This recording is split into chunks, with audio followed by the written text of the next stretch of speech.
the commander be remiss in fulfilling this টানা ৫ কর্মদিবসে শেষ হলো শেখ হাসিনার মামলার প্রসিকিউশনের যুক্তিতর্ক উপস্থাপন।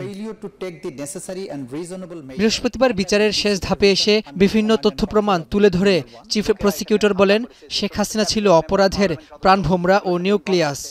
প্রত্যেকের প্রাণভোমরা ছিল শেখ হাসিনা। এদিন যুক্তিতর্কে চিফ প্রসিকিউটর গণহত্যা নিয়ে বাংলাদেশ সহ আন্তর্জাতিক আইনের নানা ব্যাখ্যা তুলে ধরেন।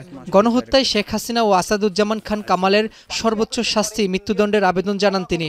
আর আসামি থেকে রাজসাক্ষী হওয়া সাবেক আইজিপি চৌধুরী আবদুল্লাহ আল মামুনের বিষয়টি আদালতের উপর ছেড়ে দেন। প্রত্যেকটি হত্যার দায়ে একবার করে মৃত্যুদণ্ড হয়, তাহলে ১৪০০ মানুষকে হত্যার দায়ে অন্তত ১৪০০ বার মৃত্যুদণ্ড হওয়া উচিত। কিন্তু যেহেতু হিউম্যানলি এটা পসিবল না, অন্তত তাকে যদি একবার চরমদণ্ড না দেওয়া হয় এটা অবিচার করা হবে। শেখ হাসিনা সহ অপরাধীদের কেবল শাস্তি দিলেই হবে না, আসামিদের সকল সম্পত্তি বিক্রি করে শহীদ ও আহতদের পরিবারকে ক্ষতিপূরণ দেওয়ারও আবেদন জানান প্রসিকিউশন। এদিকে বৃহস্পতিবার চাংখারপুলে শহীদ আনাস সহ ৬ জনকে হত্যা মামলায় সাক্ষ্য দেন জুলাই অভ্যুত্থানের অন্যতম সংগঠক আসিফ মাহমুদ সজীব ভূঁইয়া। জবানবন্দি শেষে আসামিপক্ষের জেরায় আসিফ মাহমুদ বলেন, জুলাই আন্দোলনে কোনো মাস্টারমাইন্ড ছিল না, সব সমন্বয়ক সমান ছিলেন। আমি এই হত্যাকাণ্ডের সাথে জড়িত সকলের দৃষ্টান্তমূলক শাস্তি চেয়েছি।